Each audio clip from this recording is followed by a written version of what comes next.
प्रिय छात्रों, आज हम कक्षा 7 के लिए अभ्यास 5.2 लेकर आए हैं। आपने 5.2 से पहले भी इन प्रश्नों का और इन चित्रों का आपने अवलोकन किया था।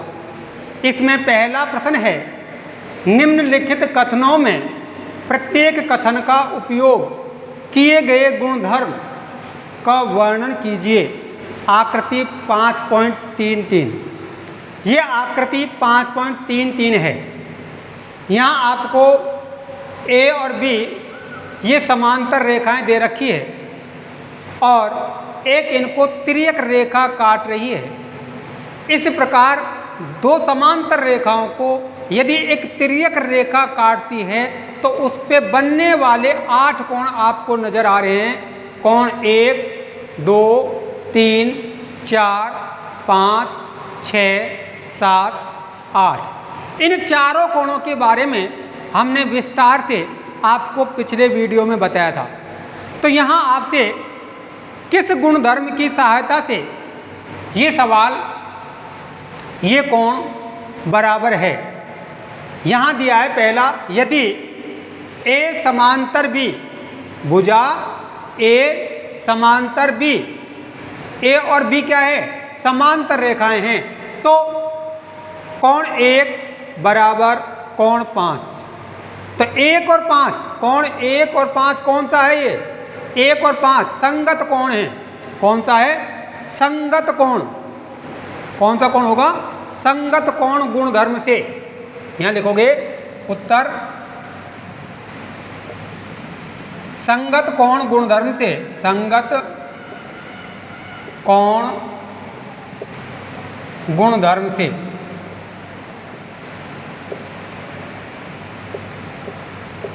संगत कोण गुणधर्म से कोण 1 बराबर कोण 5 होगा। कब होगा? कौन से हिसाब से? जब ए और बी समांतर है। रेखा ए और बी ये समांतर रेखाएं, इनको कोई तिर्यक छेदी प्रतिच्छेदी रेखा काटती है तो बने कोण, तो संगत कोण हमेशा क्या होते हैं? उनके बराबर होते हैं। तो उत्तर होगा संगत कोण गुणधर्म से कोण ए बराबर कोण 5। 1 और 5 क्या होगा? हमेशा बराबर आएगा। जब दो समांतर रेखाओं को एक तिर्यक रेखा काटेगी तो संगत कोण हमेशा क्या आएगा? बराबर आएगा। दूसरा है, यदि कोण 4 बराबर कोण 6, कोण 4 बराबर 6 है तो ए बराबर बी, ए समांतर बी। यदि कोण 4 बराबर 6 है, 4 और 6 ये एकांतर अंतः कोण है। कौन सा है? एकांतर अंतः कोण गुणधर्म से। तो उत्तर लिखेंगे हम एकांतर अंतः कोण गुणधर्म से।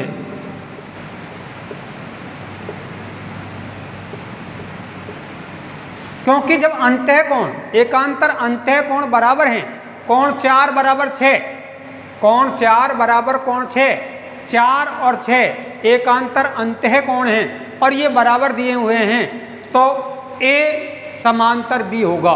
क्या होगा? अतः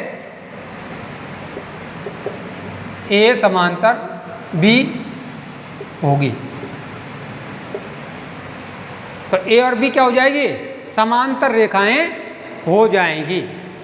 इसी प्रकार यदि तीसरे में दिया है, यदि कोण 4 + 5 बराबर 180 है, कोण 4, ये कोण 4 है और ये कोण 5 है। यदि कोण 4 बराबर 5, सॉरी कोण 4 व कोण 5, इन दोनों का योग 180 डिग्री दिया हुआ है हमें। कोण 4 + कोण 5 बराबर 180। तो कौन से गुणधर्म से 180 है? तो ए समांतर बी होगी।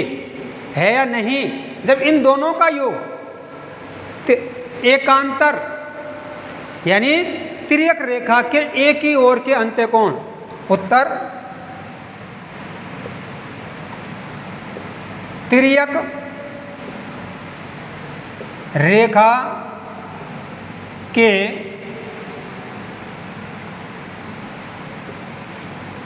एक ही ओर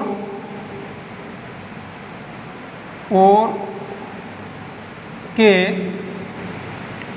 अंतःकोण तिर्यक रेखा के एक ही ओर के अंतःकोण समपूरक होते हैं। समपूरक होते हैं। अतः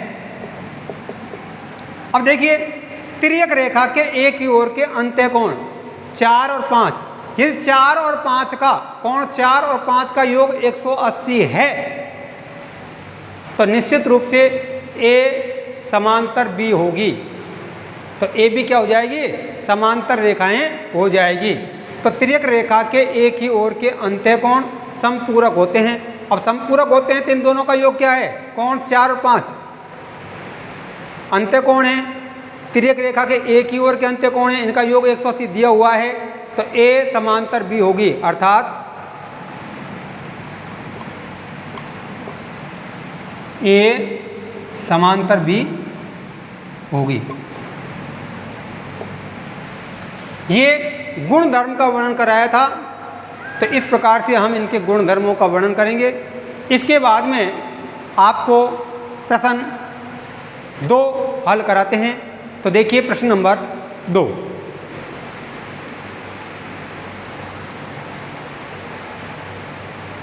देखिए प्रश्न नंबर 2। प्रश्न 2, आकृति 5.34 में निम्नलिखित की पहचान कीजिए। यहाँ आपको आकृति 5.34 ये दी हुई है। अब यहाँ देखिए, ए और बी दो समांतर रेखाएं हैं। इनको एक तिर्यक रेखा सी काट रही है। तो इस पर आपको 8 कोण नजर आ रहे हैं। 1 2 3 4 5 6 7 8। इन 8 कोणों में कुछ खास विशेषताएं होती है जो आपको मैंने पिछले वीडियो में बताया था। परंतु आप यदि वो वीडियो आपके समझ में नहीं आई, आपने किसी कारणवश उस पर ध्यान नहीं दे पाए, तो आप इस वीडियो पर ध्यान दें तो निश्चित रूप से आपको ये सारे कोण समझ में आ जाएंगे। तो यहाँ पहला प्रश्न पूछा है संगत कोणों के युग्म। तो संगत कोण कौन से होते हैं? संगत कोण युग्म हमेशा बराबर होते हैं। कब होते हैं बराबर? जब ए और बी समांतर है। जब दो समांतर रेखाओं को कोई तिर्यक छेदी रेखा काटती है तो संगत कोण क्या आएंगे? हमेशा बराबर आएंगे। तो पहले तो आपको ये ध्यान रखना है कि ये ए और बी समांतर है या नहीं। यदि ए और बी समांतर है तो संगत कोण हमेशा क्या आते हैं? बराबर आते हैं। अब संगत कोण है कौन से, ये आपको समझना है। तो यहाँ संगत कोण मैं बता रहा हूँ आपको। संगत कोण 4 व 8, ये कोण 4 व 8, 1 व 5। तो समझ लो संगत कोणों के युग्म उत्तर कोण 1 तथा कोण 5। ये संगत है 1 तथा 5। जितने का 1 होगा उतने का ही कोण 5 होगा। कोण 2 तथा कोण 6, कोण 2 होगा उतने का ही 6 होगा। तो ये तिर्यक रेखा के एक ही ओर के हैं ये संगत कोण। दूसरी ओर के देखिए कोण 4 तथा कोण 8, कॉमा कोण 4 तथा कोण 8, ये क्या है? संगत कोण है। कोण 3 तथा कोण 7, कोण 3 तथा कोण 7, ये संगत कोणों के युग्म हैं। और संगत कोण युग्म हमेशा क्या होते हैं? बराबर होते हैं। 1 तथा 5 बराबर होगा, जितने का 1 है उतने का ही 5 आएगा, और 5 है जितने का ही 1 आएगा। ठीक है, तो संगत कोण क्या होते हैं? हमेशा बराबर होते हैं। कब होते हैं? जब A समांतर B है। इसी प्रकार आपसे पूछा है अंतः एकांतर कोणों के युग्म, अंतः एकांतर कोणों के युग्म, तो अंतः एकांतर कोणों के युग्म भी बराबर होते हैं। कब होते हैं? जब A समांतर B है, A और B दो समांतर रेखाएं हैं, तो एकांतर अंतः कोण भी क्या होंगे? बराबर होंगे। तो है कौन से वो? अंतः एकांतर अंतः अंदर वाले कोण। तो अंदर वाले कोण कौन कौन से जो बराबर होते हैं? 3 व 5, कोण 3 तथा कोण 5, कोण 2 तथा कोण 8, ये क्या है? एकांतर अंतः कोण हैं। 5, 3 और 2 व 8। तो आपको लिखना है उत्तर कोण 3 तथा कोण 5, कोण 2 तथा कोण 8। तो ये एक अंत है एकांतर कोणों के युग्म है। अंत है अंदर वाले एकांतर कोणों के युग्म है। ये भी हमेशा क्या आते हैं? समान ही होंगे, बराबर होंगे। इसके बाद में पूछा है आपसे तिर्यक छेदी रेखा के एक तरफ बने अंतः कोणों के युग्म। तिर्यक छेदी रेखा, तिर्यक छेदी रेखा कौन सी है? सी। ए और बी को सी रेखा काट रही है, तो तिर्यक रेखा हो गई सी। अब क्या कह रहे हैं? तिर्यक छेदी रेखा के एक तरफ बने अंतः कोण युग्म।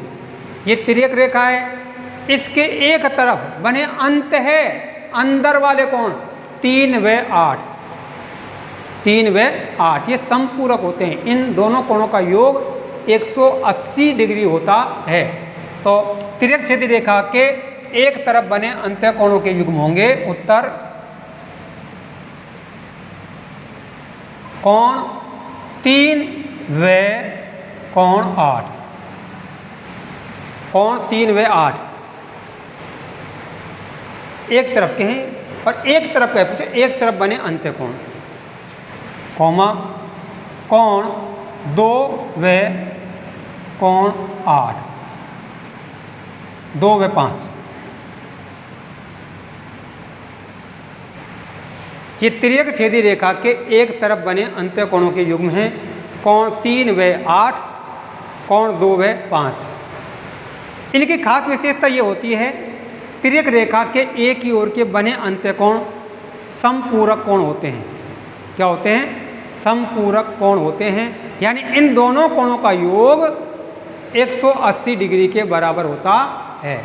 इन दोनों का योग 180 डिग्री है। इन दोनों का योग भी क्या है? 180 डिग्री है। अब देखिए प्रश्न 4 पूछा है शीर्षाभिमुख कोण युग्म। शीर्षाभिमुख कोण युग्म नहीं होता इसमें, शीर्षाभिमुख कोण। शीर्षाभिमुख कोण कौन कौन से हैं? शीर्षाभिमुख कोण, तो देखो कोण 1 का शीर्षाभिमुख कौन सा है? 3। 2 का कौन सा है? कोण 4। तो शीर्षाभिमुख कोण, तो कोण 1 उत्तर 1 व कोण 3, ये शीर्षाभिमुख है। इसके सामने है नुकनू। ये शीर्षाभिमुख कोण भी क्या होते हैं? हमेशा बराबर होते हैं। 1 3 के बराबर है, 2 4 के बराबर है, या 4 2 के बराबर है। कोण 1 व 3, 1 व 3 कौमा कोण 2 व 4, कोण 2 व कोण 4, कॉमा इसी प्रकार कोण 5 व कोण 7, कोण 6 व कोण 8। ये शीर्षाभिमुख कोण है। क्या है? शीर्षाभिमुख कोण कहलाते हैं। शीर्षाभिमुख कोण आपको मैंने पहले बताया था, जब किसी संख्या क्रॉस का निशान आ जाता है तो 1 2 ये शीर्षाभिमुख है, 3 4 ये भी शीर्षाभिमुख है। ठीक है, तो आपको समझ में आना चाहिए शीर्षाभिमुख इस कोण के सामने, जस्ट सामने कौन सा कोण है? ये वाला, तो ये शीर्षाभिमुख कोण हो जाएगा। इसके सामने ये, तो ये हमेशा क्या आते हैं? क्रॉस में यदि कोई संख्या क्रॉस में यदि काटते हैं तो ये कोण हमेशा बराबर आते हैं। तो इसमें आपको यही पूछा है कि शीर्षाभिमुख कोण 3, 1 व 3, 2 व 4। यदि हमको यहाँ 1 का मान दे दिया जाए, फिर मैं आपको बता रहा हूँ, यदि हमको यहाँ एक कोण का मान दे दिया जाता है, एक कोण मान लो 60 डिग्री का है, कोण 1 बराबर 60 डिग्री है, कोण 1 बराबर 60 डिग्री, ये 1 60 डिग्री का है, तो 1 के बराबर कौन कौन से हैं? 1 का शीर्षाभिमुख कोण 3 है, तो ये भी 60 होगा। 3 का एकांतर अंत्य कोण 5, तो ये 3 है, जितने का 5 हो जाएगा। 5 का शीर्षाभिमुख कोण 7, ये भी बराबर हो जाएगा। तो 1 3 5 और 7 ऑटोमेटिक ही 60 डिग्री के कोण हो जाएंगे। अब हम देखते हैं, जब 1 60 का है तो कोण 4 कितने का होगा? ये सीधी रेखा है, रेखिक युग्म कोण है। क्या है? रेखिक युग्म कोण है। तो रेखिक युग्म ऐसे दो कोण जिनका योग 180 डिग्री हो, रेखिक युग्म कोण लगते हैं, सीधी रेखा पर है। तो ये 60 का है, तो ये कोण क्या हो जाएगा? समपूरक है। 60 का समपूरक 120 डिग्री हो जाएगा, तो ये 120 का हो जाएगा। जब ये 120 का होगा, इसका शीर्षाभिमुख कोण कौन सा है? कोण 2 है। तो ये 120 का है, तो कोण 2 भी 120 का होगा। जब 2 120 का है, तो इसका एकांतर अंत्य कोण 8, ये भी क्या होगा? 120 का होगा। 120 का 8 है, तो इसका शीर्षाभिमुख कोण नंबर 6, ये भी 120 का हो जाएगा। तो हम जब एक कोण दिया हुआ होता है, तो हम निश्चित रूप से 8 कोणों की तुरंत जानकारी प्राप्त कर लेते हैं। तो आज के वीडियो में मैं आपके लिए आज इतना ही। अगले वीडियो में हम आपके लिए इनसे संबंधित ही जिनका आपको मान निकालना है, कोण ज्ञात करने हैं, अज्ञात कोण ज्ञात करने हैं, उनके बारे में जानकारी प्राप्त करेंगे और उन प्रश्नों को हल करेंगे। ठीक है, तो आज की वीडियो में इतना ही। अगले वीडियो में हम नए प्रश्न लेकर आएंगे। तब तक के लिए धन्यवाद।